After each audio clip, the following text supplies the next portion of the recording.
Jon Kol from Hyperlane. Welcome. Thanks for having me. It's a pleasure to be here. Yeah, really appreciate you. I know you guys are really busy, which is a good thing. So I appreciate you taking the time to speak. Um, Absolutely. It's always fun to do stuff like this, so I love making the time. Amazing. Well, I wanted to start with a little bit of your background. You served in the Israeli Defense Forces, the IDF. I'd love to hear from you what lessons you learned that is helping you as an entrepreneur. That's a great question to start with. There's a few. I guess, I'll say, in tech, a lot of folks are familiar with like Israelis that have worked in like the cybersecurity side. Not at all what I did. I worked in what they call like the engineering core, or handasa in Hebrew, and it has nothing to do with like engineering of software or of machines. It is much more about how do we get infantry forces from one place to the other. So you can imagine there's lots of obstacles in the way. Sometimes those obstacles are offensive and meant to harm you in the way of, like satchel charges, bombs, mines, all sorts of things like that. Sometimes it is like an actual logistical hurdle. So, my father, rest his soul, he was in the proto version of this unit back in the early 70s. And, they had to get over like there's like a canal in the Sinai Desert. They had to get over that. Like, so that's what the type of things this unit does. And like, it's called generally path paving. And you work very closely with other like infantry brigades. So it's more like, I guess, somewhat combat experience. Not that I did too much of that.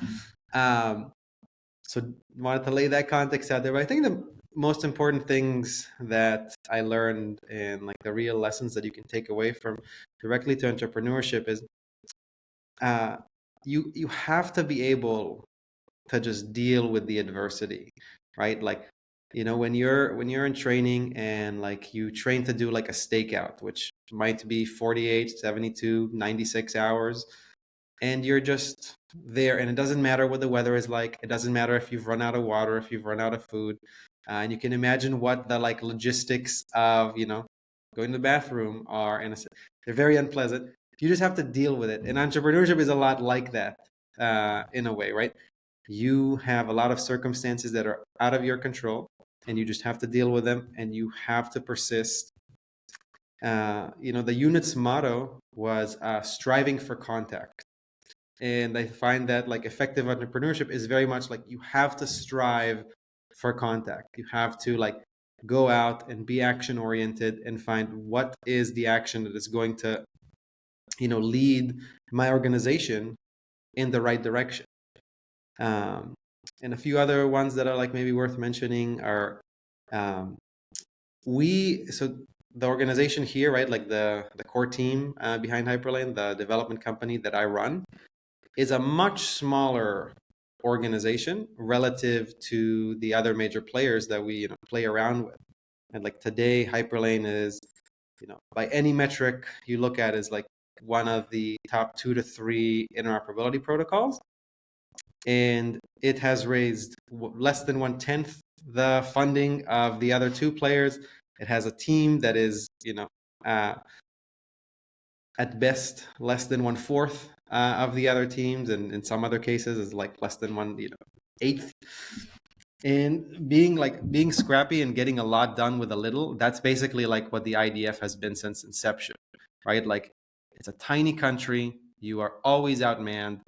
You always like deal with resource constraints. Like, I remember when American servicemen would train with us, they would be shocked at like how we do things, right? So uh, the idea, if you don't throw away your magazines, right? Like, you see an action movie and like they're shooting, and then like, okay, cool, they're replacing they throw away their old magazine. We never do that. You reuse it. You don't throw away anything.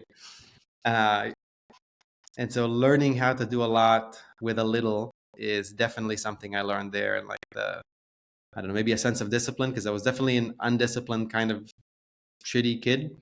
And I was a lot, I was very much that during my time in the service, but I developed a lot of appreciation for that later on, and certainly try to bring it to the environment with the team here.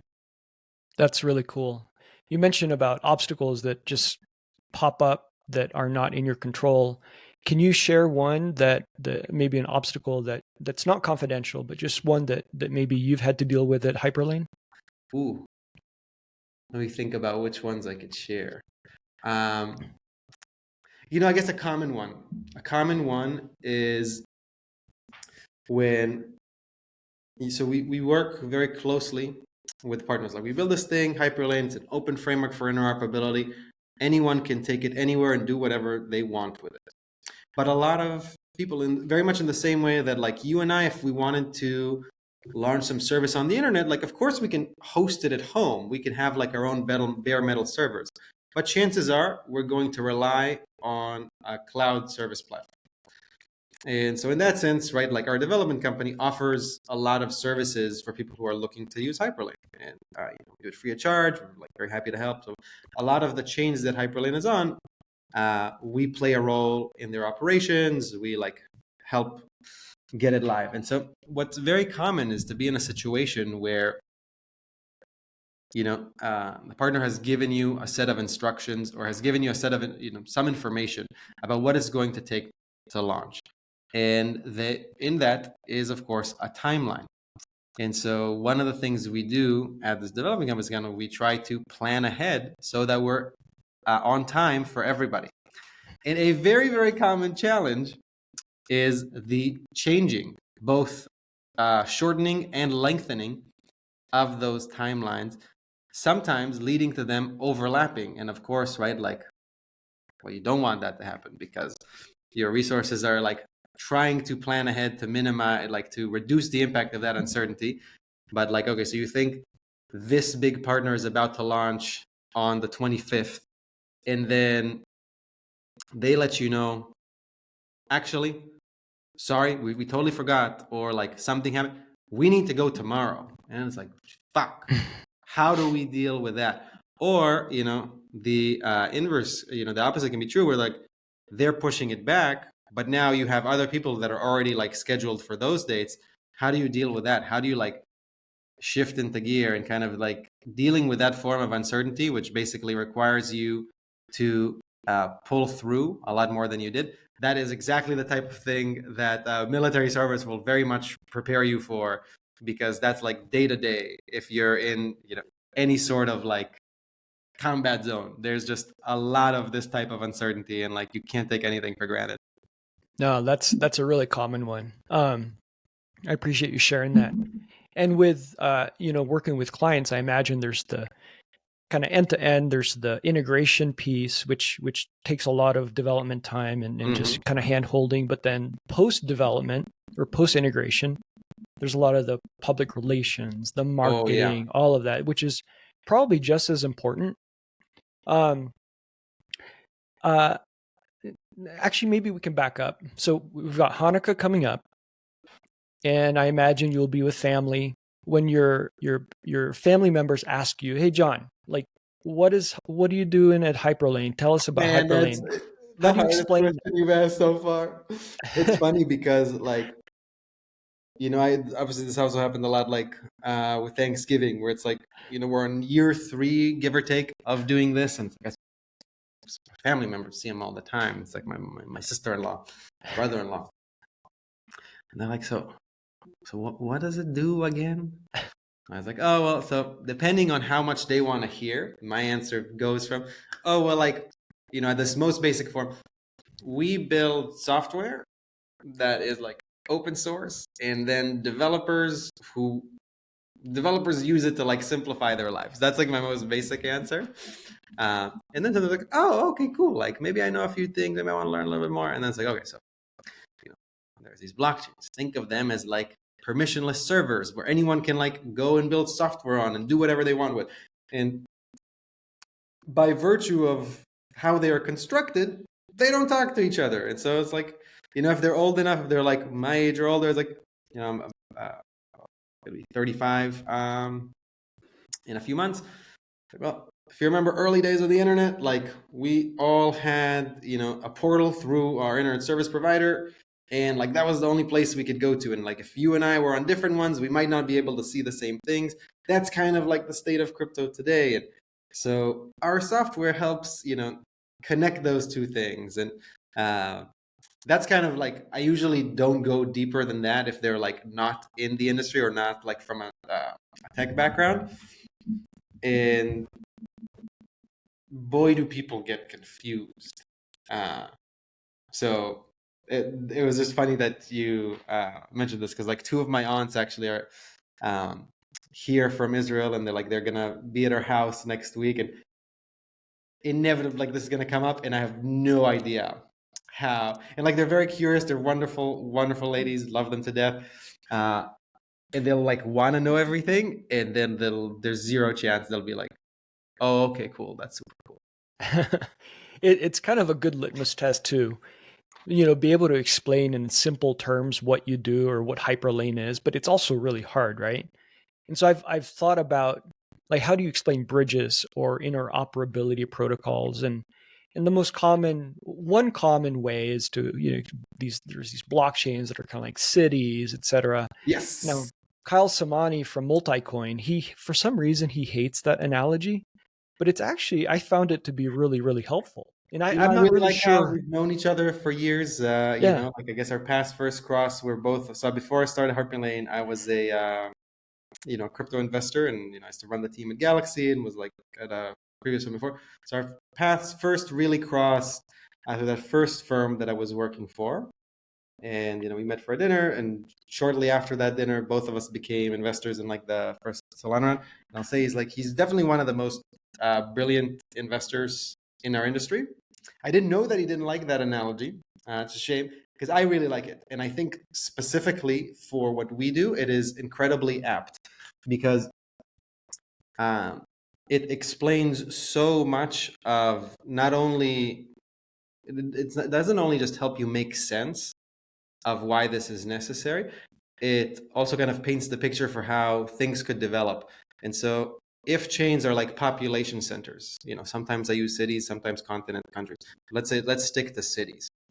So if Ethereum is a city, let's call it's New York City. It's the most populous single metropolitan area in the United States in this like crypto space. Well, at some point, because has very, very meaningful physical constraints, there is only so much space on the island of Manhattan. There is only so much space between the 5 boroughs. And so at some point, if the city is engaging enough, if the culture and the commerce, right, like are so engaging that that population density increases, well, you're going to get a lot of congestion. The same way blockchains are, they by design constrain digital resources. Like the source of their innovation, I think why they're so impactful is because they take what were, plentiful and kind of like easily dispensed digital resources, and now they constrain them. They put provenance on them, they put defined ownership on them, and they like fix the supply. There's only so much room in a block, right? And that's kind of like the amount of land that's available, or like the vacancy in buildings. And so as you exceed that, well, now you need to do something about it, because people are still going to want to deal with New York City. So what do? Suburbs and other areas around New York City become much more viable. And let's say in that Ethereum analogy, okay, if Ethereum is New York City, well, I actually live in Greenwich, Connecticut. Greenwich, Connecticut is sort of like, generally speaking, it's a New York City layer 2. Half of the people who live there work in New York City in some capacity, do a lot of business in New York City. A lot of the culture that they consume is in New York City. The same is true for large parts of Jersey, especially on the parts that are close to the city. And so that congestion, that just like unavoidable fact because of the constrained, the constraints that are involved with this physical geography, map very well, in my view, to blockchains. And so why did we make Hyperlane the way that we made it is specifically because we see that these constraints are like what make blockchains interesting in the first place. So you can't really change them You can't eliminate them without eliminating the key value proposition. And so all of us who work in this industry, we're spending like all of our life energy to increase the demand for systems that by design fix the supply. And so you have to have some form of horizontal scaling. And that's why we anticipated there's going to be in effectively uncountable number of chains, in the same way that is basically uncountable to count all the apps that exist in the world today, all the websites. And so to make any sense of that, you needed a way to connect between those cities, between those centers of commerce, right? Like if you're building a new chain, you're effectively creating a new city, and it needs connectivity to the other cities. Like if you're going to encourage people to move there, or like conduct commerce there, or like bring culture there, how do they get there? How do they do that? And so Hyperlane is this connective tissue and was designed specifically for this world of an increasingly large number of chains, increasingly large number of cities, that just meant to be like the easiest way to transport between them. No, I like the analogy. I think it makes a lot of sense. Extending that analogy, you mentioned on X recently that Hyperlane has connected 107 chains. Is that Even higher correct? today? Even higher today. Now, how many today? I want to say it's like it's either 114 or 116. I have to check with the squad here. That's amazing. Congratulations on that. Yeah. Now tell us from a growth perspective, why is that important to you in Hyperlane? And how else do you think about growth? It's a great question. Maybe because the answer is not intuitive. That number in a vacuum is not important.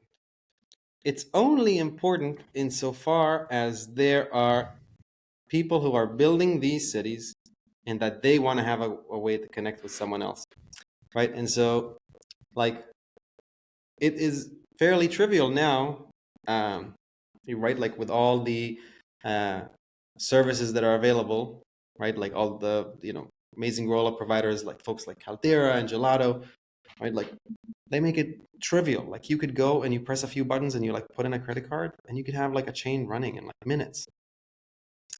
So if that number in a vacuum was important, well, someone could just like spin up all those chains and like Hyperlane's permissionless, so they could just deploy there, and like that would make this number of chains connected. It would make it just go sky high.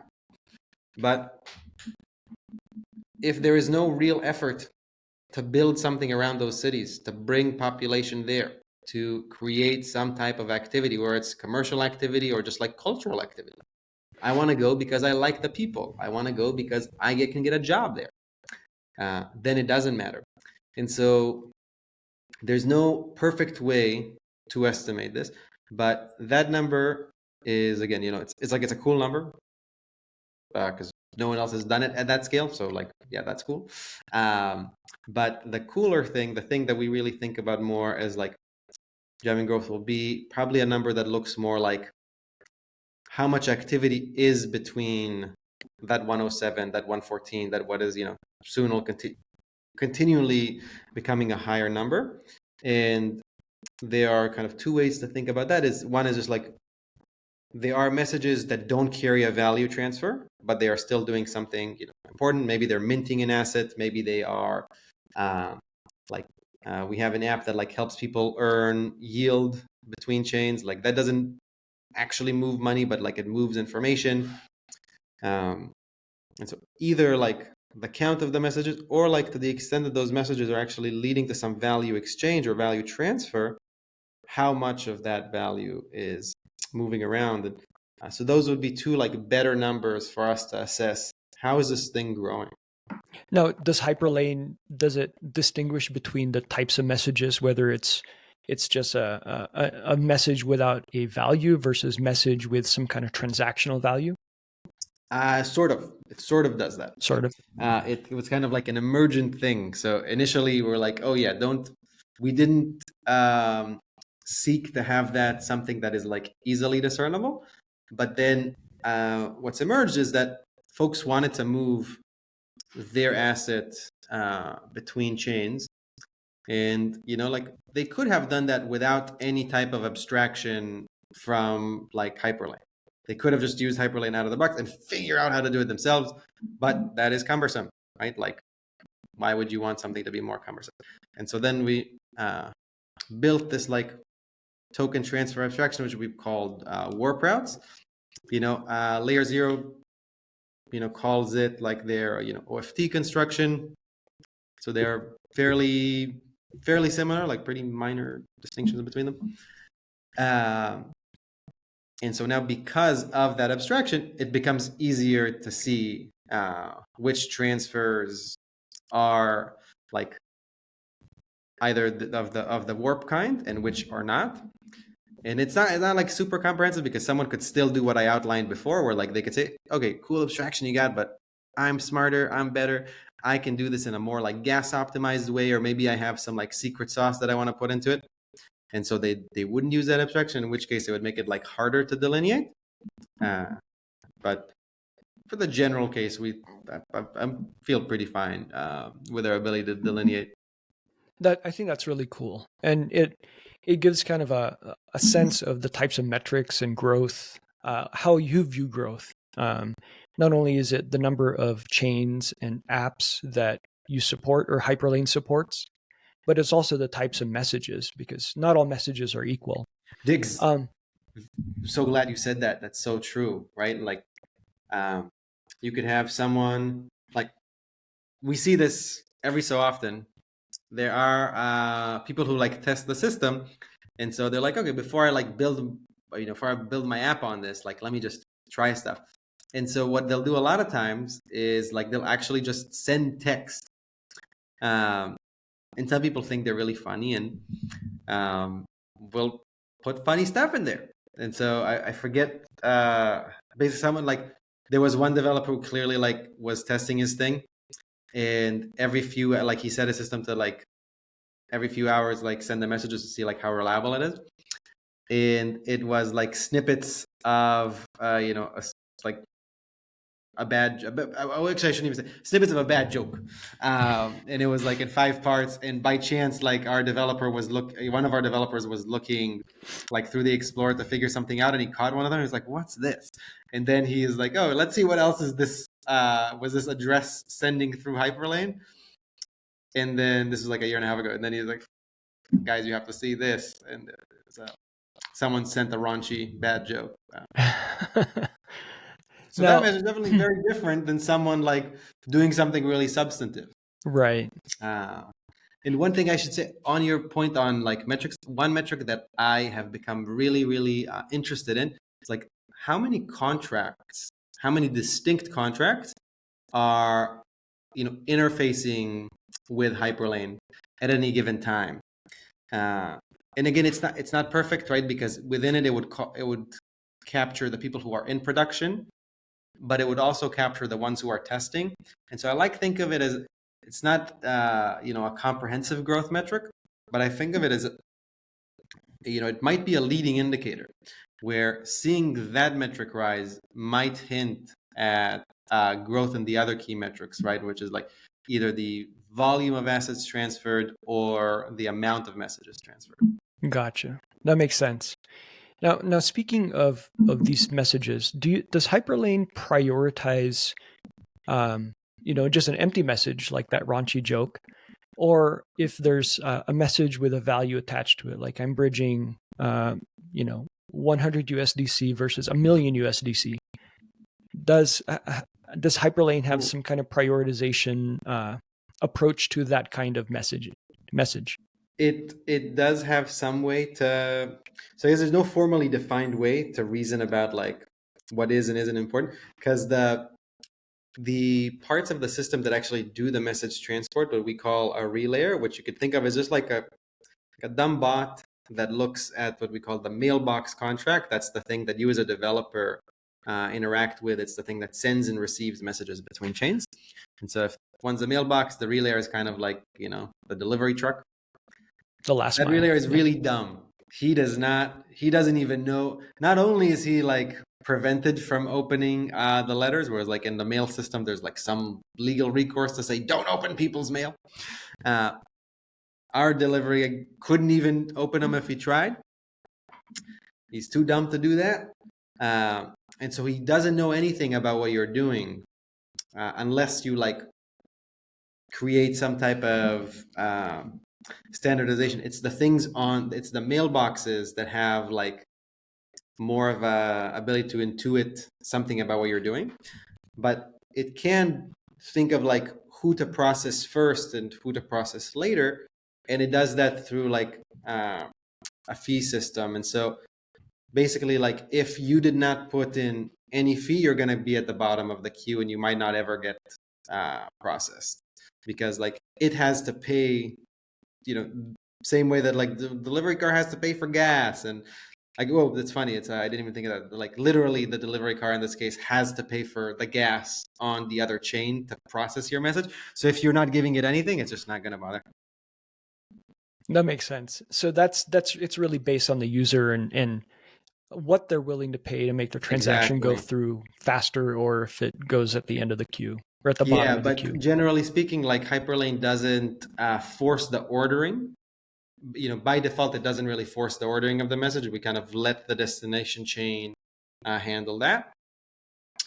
And it does not think about like, okay, well, Peter's message seems like super duper important, and like John's message like really dumb. So it doesn't like put the priority system on that. It kind of lets you, if I am being really dumb with my message, but I like want to pay a lot to get it through, it'll still get treated. So kind of it's the value that you attach to it as the sender. So the user decides. That makes sense. Now, in terms of Hyperlane growth, I imagine, chains are its primary customer. We kind of have like two forms of what we think of as like the primary audiences. For Hyperlane, they very much evolved through time, because if you roll back the clock 3 years ago and you're like, who's going to be the primary customer for something like Hyperlane? The answer I would have given you then is different than the one I would give you today and really for the past like year and a half. And so two primary variants. The first are, of course, as I think nailed it on the head, chains. The others are a specific subset of applications, what we generally refer to as like asset issuers. These are applications where part of their product is a token. So think of a stablecoin issuer like Circle. Think of someone like one of the staking derivative, or like some of the decentralized stablecoin protocols. Those are applications where the product very much is a token, not in like the cynical way of like, the product is a token. They literally have their product to be some type of token that is meant to be used by others. And because of that, they might have a desire for that product to be accessible on multiple venues, multiple chains. And so those two are the primaries. And a secondary is, an application that has a direct need to access state and impact state on other chains. But 3 years ago, we totally thought that was going to be the primary. And the truth is there is just not nearly as many of those as people think. Yeah. I led growth at Harmony many years ago. And we had one specific application. So first of all, my focus was on growing developers. And so part of my work was in growth was also business development. And so I was able to speak with a specific application that's actually local to where I live to build on Harmony. It was DeFi Kingdoms. In DeFi Kingdoms, nobody knew. That was you? Yeah, nobody knew. That might be, I'll tell you, I don't know, even now, almost 4 years later, that might still be the MVP get in terms of one app changing the trajectory of one chain and the industry-wide impact that had. Well, that's wild. I'll tell you, nobody knew at the time. Like literally nobody knew. Well, no one always. That's the thing I think that is so tricky about business development is you never know at the time. Because if you did know, something's wonky. And what I could tell you is, I think there's a very good corollary for this in the work of people who are venture investors. It's almost never the case that the deal that everyone is chasing, that doesn't have any receipts, is the thing that is actually going to do incredibly, incredibly well. It tends to be the one that almost that goes under people's radar, and like you don't know, but you have a feeling, right? Like there's something about it. There has to be something there to give you that reason for you to believe, but there usually is enough there for everyone else to be like, I don't know about that one. Yeah, no, exactly. The it was really interesting because when DeFi Kingdoms came on to Harmony, we started seeing just lots of messages going across the Harmony bridge, and this was the locally built bridge that Yeah, the Harmony team there was built. crazy traffic from DeFi. It was crazy, and we at first we thought, is this like a lot of spam? What's happening? And we were just overwhelmed. I mean, people were just bridging their assets because they wanted to play DeFi Yeah, Kingdoms. And it was just really, really a wild, like 6 months. I can't. So look, I've been in crypto since I guess like it's been consuming all of my time since 2017, Yeah.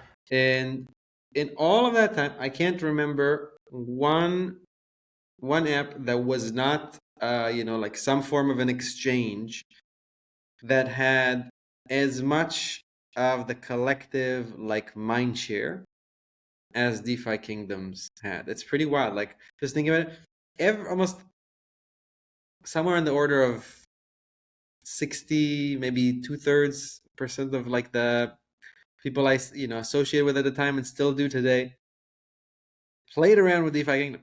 It's Yeah. remarkable. And really at the time we didn't appreciate how massive it was. And looking back now, no, it's not doing so well now. Well, yeah. Look, But at the time, what is man, true is too is yeah. I think if you were at Harmon, you've probably been in crypto as long as as long as anybody. And how many sticky products can you count? And by sticky, I would say 4 years of it being in like some leading position. I think you could count those, on one hand, maybe two hands. There's not that many. Layer ones for sure. Applications would be, I can think of a couple. Yeah, there You you go, know, right? Like it's basically, like 5, 6, yeah, and yeah, like yeah, it's very, very difficult. Like I can say, okay, Uniswap, Aave, short list. yeah, exactly. Speaking of that short list, there's interoperability it's a burgeoning space, right? Everyone is recognizing that there's applications on other chains and assets on other chains that would be really beneficial if it were on our chain too.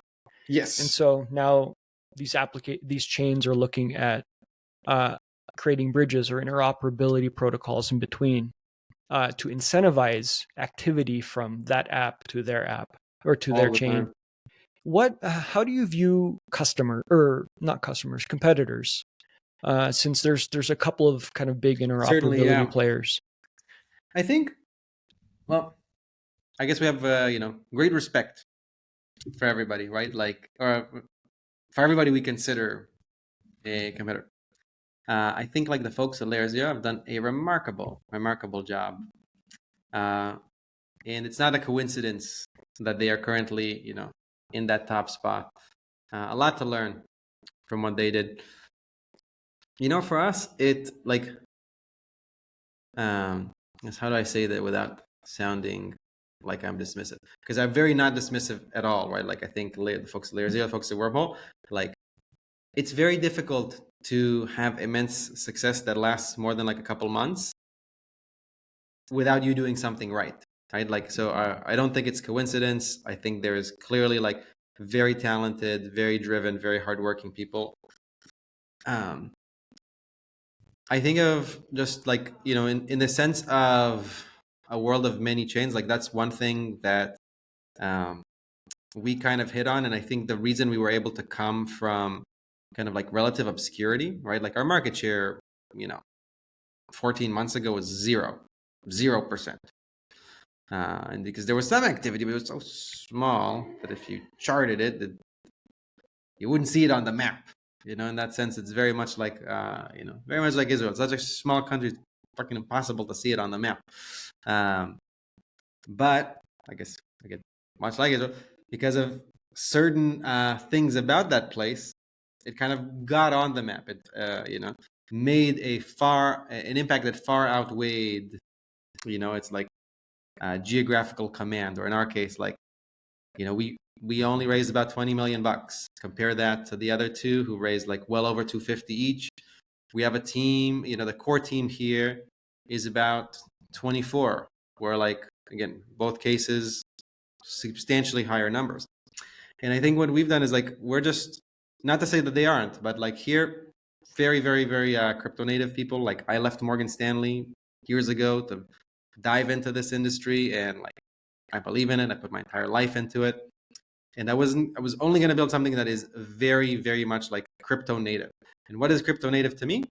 It means it's open source completely, and it's permissionless. You can do whatever the hell you want with it.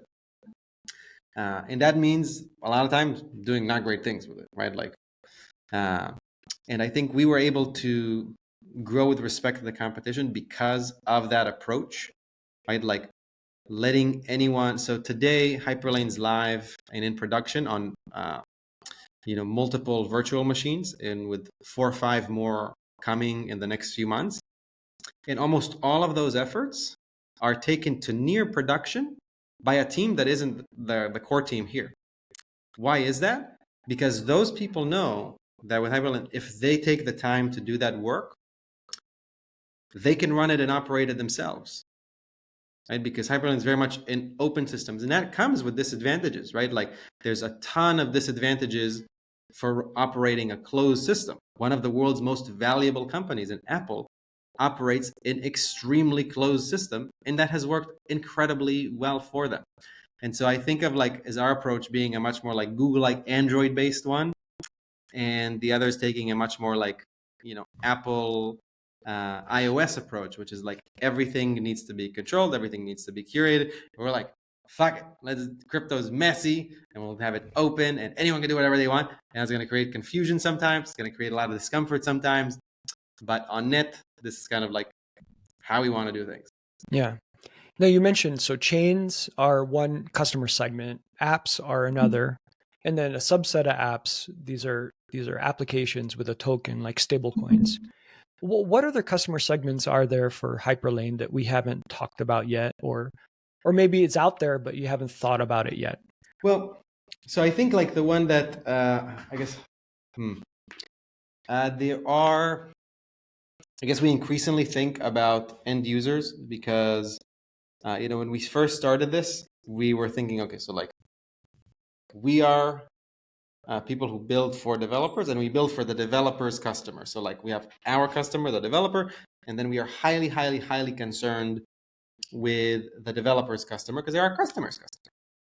And what we have discovered since is that, kind of by accident, and certainly I would say by accident because we did not do very well to try and like create the situation, we have obtained people who like are directly using Hyperlane as end users, where like they are just interface. So like we are almost kind of forced into creating this interface that combines a lot of Hyperlane routes, because that the affording that convenience to people is something that they've asked for repeatedly. So it's kind of like by accident we've developed like a customer segment that is like end users, which we certainly did not initially think that we would have. 3 years ago, we definitely did not think we would have that.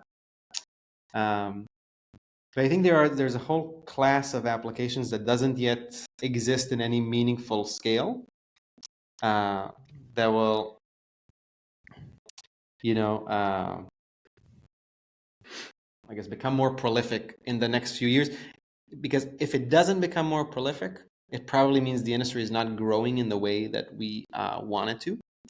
And that is, of course, people who are basically building apps that like don't really think of having a home on any given chain, and they don't want to have an affiliation with like any given chain. and they really are like what I used to call like shared state applications or like cross-chain applications. Those just generally do not exist today in any capacity.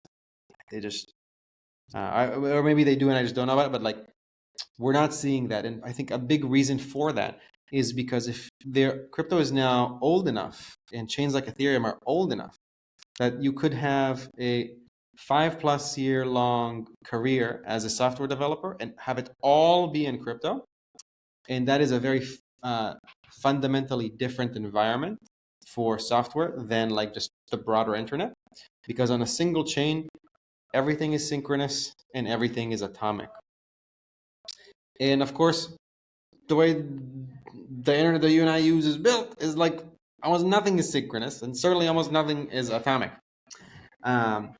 And so, if you've only been accustomed to that environment, when it like everyone was telling us like, yeah, we want to build an app that does this, and then when it comes to actually building it, like, this is really difficult, and so they kind of given up on doing it. Yeah.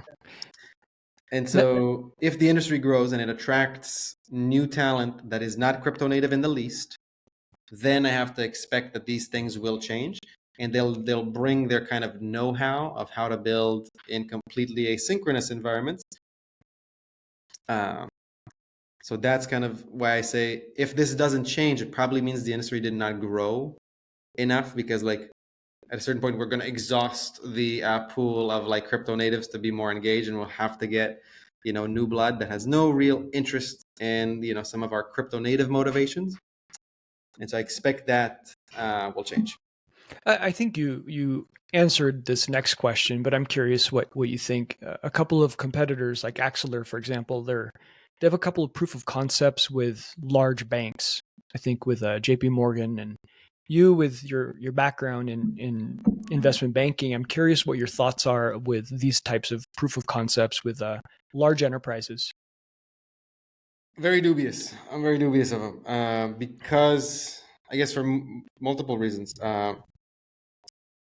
A lot of times organizations like that do things because they have the resources and they just kind of want to see, is it worth doing? They want to be able to show, and especially like these almost 100% of these types of enterprises are publicly listed companies. And of course, it's very useful for your C-suite to be able to hop on the next earning call, and when presented with a question from some analyst, is like, hello, Mr. CEO, there's a big craze right now in insert current thing in the tech sector. It could be today it's AI, 2021 it was crypto, or it's called blockchain. And it's very useful for them to be able to answer candidly and say, oh, well, look, we are not, I can't tell you that we're betting the farm on this, but we think there's something there. And actually, I can point you to this work that we're doing with this, industry leader to show that my company, random Fortune 500 company, random company listed on the Dow Jones, we are not we are not being left behind in this wave of innovation. And so I've been exposed to enough of these to know that like 9 times out of 10, that's the motivation, is to basically allow the C-suite to demonstrate to the public markets that they are not a bunch of Luddites, and that they do experiment, and that they are open to new things, and they're open to new technologies. And because we live in a world now in 2020, everyone's read The Innovator's Dilemma, right? Like there's no one in these companies who doesn't know who Clayton Christensen is. These people are aware. And so on account of that, I'm quite dubious. I would say, to me, like the first time where some of these POCs might turn into anything useful is really starting in the next year. And I think it'll come in the form of, we saw an announcement today about Deutsche Bank launching their own chain. Like that to me feels substantive, right? Like what BlackRock's been doing with on-chain issuance, that's substantive. But a lot of what we've seen other than those are like, it's awesome. I'm sure that there's like good intentions all around, but for the time being, I think like Hyperlane will continue to focus more on like crypto natives, because the tough part about like expanding outside of it is that our industry is extremely cyclical, and the only people who don't leave are the ones who really care about this, like the ones who are like, I'm not leaving this industry until it dies. Yeah. I think that makes sense. Having been part of a couple of business development conversations with Fortune 500s and also proof of concept efforts, I can tell you that the sales cycles for those are extremely long, and the actual proof of concept work will require tremendous resources from the project and not an equal amount of resources from the Fortune 500. And so Exactly. it will suck resources from you, and the upside may not be huge, other than, you could have some public relations announcement saying that, Hyperlane is now partnered with XYZ. But the actual True. outcome may not be very substantive. Right, because again, so the way to think about this is like back to the earlier part of our conversation. You were like, "Oh, that 107 chain number, like it's pretty cool." And so, like for most of these POCs, we basically get to increase that number. But I shared as well. That's that number is nice, but it only is interesting insofar as it impacts some of the other numbers, right? Like the number of unique contracts that are interfacing with Hyperlane, the message counts, the volumes. And so the vast majority, not all, certainly, right? Like again, what BlackRock's doing is very, very real, and I think it's very hard to argue against that. Um, if that POC is only going to lead to like a one up and the chain counter, but not many one ups in the other counters, it becomes less compelling. And probably time the this next year feels like the time where like you want to re-examine that, because if crypto remains strong by now, right, like you are like innovation lab director at company XYZ. Well, you're probably like more senior. Crypto has like come and gone from your public consciousness at least 3 times in the last 8 something years. You're like, oh, third time's a charm. Maybe I'll give it a real shot now. Well, on that point, with the market seems to be heating up. Does that change Hyperlane's priorities at all?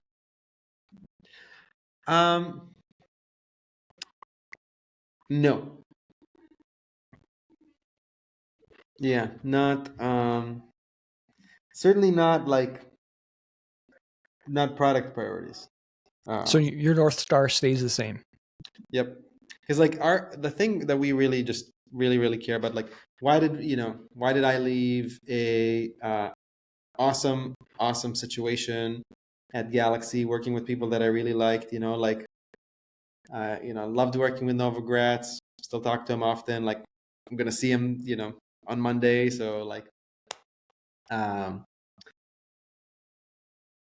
just felt like, okay, I'm putting my entire life into crypto, and at this point, it feels like the big bottleneck that's going to prevent crypto from scaling is like we do all this work to increase demand, then we increase demand, and then the chains basically become non-usable for the stated purpose that we are telling this new demand that's coming.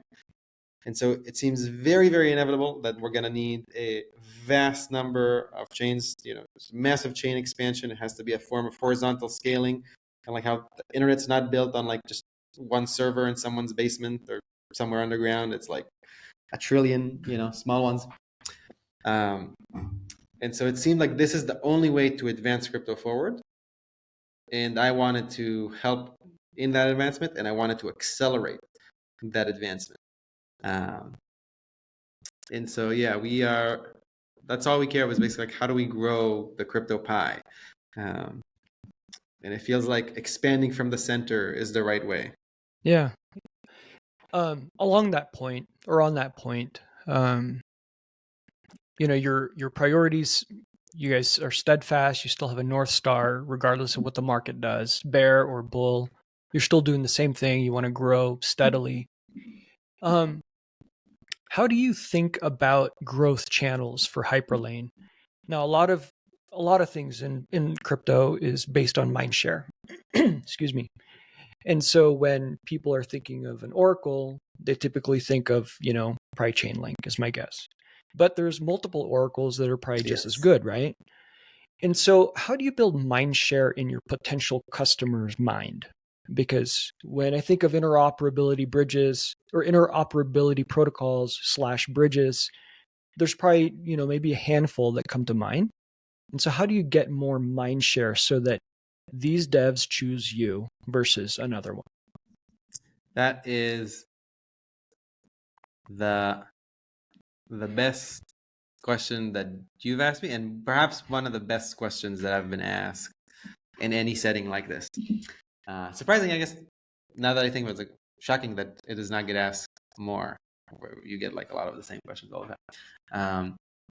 So I'm now disadvantaged, right? Because like I know what I think, but I don't know anyone who doesn't know yet. I don't want them to know that.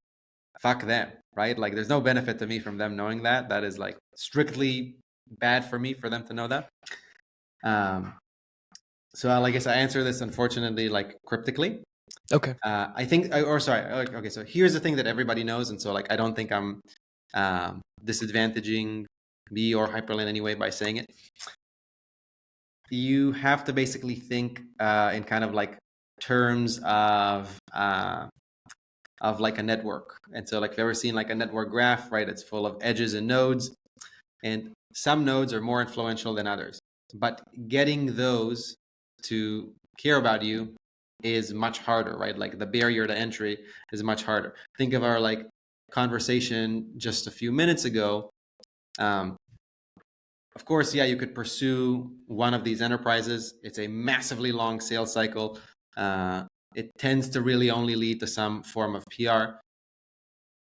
Sometimes it leads to more than that. But so there you have an example of like, okay, it's a large node. If it cared about you, it would make a lot of people care about you more.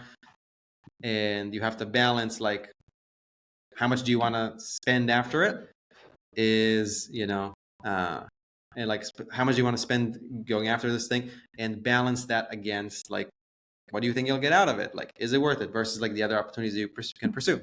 And so like certainly one way to increase mindshare is basically get big nodes to care about you.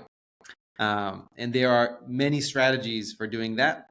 The one that everyone knows is like, you should just like talk to them and see what you can do. And so that always works. And, I guess it works in the sense of like, if you are successful in convincing them, getting a large node to care about you is tried and true. It has never failed in helping accumulate more mindshare. The other thing that everyone knows about, you just got to build something that helps people with a real problem. Like the main reason that anyone cares about Hyperlane today is not because like I tell funny jokes, or because like I'm an awesome dinner guest, as I've heard many times, or like I make for a fun addition to a panel, as the moderators like to text me afterwards. It's not because any of those things. None of those things matter. It's solely because there are people who have no other option but something like Hyperlane. And that is only true because of the market dynamic that we were first to identify, right? So everyone knew there were going to be more than one chain. Not everyone anticipated there's going to be, right? Like today, there's at least like 300 chains of like, call it above marginal consequence. And that is way higher than like what someone would have estimated, in 2021. And on this trajectory, right, like that number is going to be 10x within a few years. And no one else who was in the interoperability space was building for that type of market reality, except for us. And like maybe another time I can tell you why I had that insight. And I remember even coming back to the team and telling them like, this is exactly what we have to do. This was a few months after we formed the company, and like that was not the path that we were on. The path we were on was much more for these like cross-chain applications. And I just came and I was like, hey, we have to do this. I'm telling you, I feel it in my bones. And they're like, are you sure? This is kind of dumb. And what ended up happening is that I was kind of right about that. And then those people, like, it's very difficult to serve in a very large number of chains. That's why there's not that many other protocols who are even close to the 100 chain number, even though the number of chains is much larger than 100. And so continuously providing something that gives value to someone else who like has no other, like they must have that type of value and there's no other way for them to get it, that's the best way to increase your market share. It's like, it's the one that should be the most known and the most intuitive, but it is not. Yeah. No, I distinguish between mindshare versus market share, because Ooh, mindshare is, you can think of some projects out there with a lot of mindshare, but they don't really have a product. And so all they have is mindshare and maybe a token. And I guess the token is their product. But Hyperlane is an actual product that is useful to both applications as well as to chains as well as to end users. And so while Hyperlane could theoretically have a lot of market share, the mindshare piece is a different one that has more to do with kind of storytelling, narrative. When you think of interoperability protocols, like, what do you think about first? Like, well, so in that sense, yeah, not too concerned. I guess I'm lucky that my people are like naturally good storytellers, and that's I good. think that we have told better stories than everyone, and that has certainly been an integral part of uh, how we've kind of like grown this thing. I'll give you an example, right? So we were some of the first to mention this concept of permissionless interoperability. Now, Hyperlane is also really the only system where this is a true statement about, but everyone has adopted this term of permissionless interoperability. In fact, some of our competitors actually put it front and center on their websites for a while. And so I think if you have a vision of the, call it, not super near, not like next week's future, but also not too far, right? Like if you can tell a compelling story of the next 6 to 36 months and you tell it repeatedly enough in such a way that through the passage of time, people can start understanding that actually you were right? That like by 3-6 months in, they start saying, oh, this seems to be happening. That's an excellent way to get mindshare. There's of course other ways, but again, disadvantage to me to share that type of information with others because there is no reason to help the others do that. Yeah, and please keep it proprietary. It's your secret sauce. So that's no, it's not even great. it's not even proprietary. It's not like, it's just like this is, I would put in like the realm of like there's a great book on on like the discipline of marketing called Alchemy by Rory, I forget his last name. And like some people call it tribal knowledge, some people call it alchemy. Like it's none of it's like proprietary. It's just like it just tends to be non-intuitive for most people, and so those are things that I think everyone is able to surmise and figure out. But when you think of like positioning, right, like there's no reason to help them. Got everybody, Jesus helps those who help themselves. That makes sense. Let's jump to the Hyperlane brand, and then we can end. It's the space motif: planets, stars, astronauts. I love I'm a it. big space nerd. Yeah. Well, how did that come to be? Like, what were those conversations in your team to come up with that branding? I love space. It's like thing of when you ask me like 4 years old, what do you want to be? Astronaut. Always like been enamored with going to space.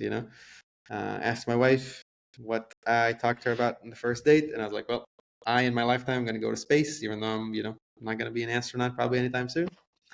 And the name Hyperlane, I guess, is like one thing I'll say.